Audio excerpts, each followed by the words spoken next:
心有期待，易受落空。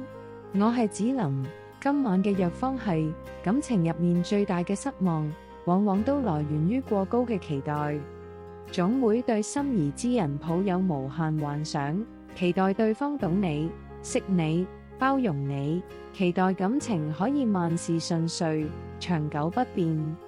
可現實往往事與願違，太多期待最後都化為落空，太多幻想終究抵不過現實。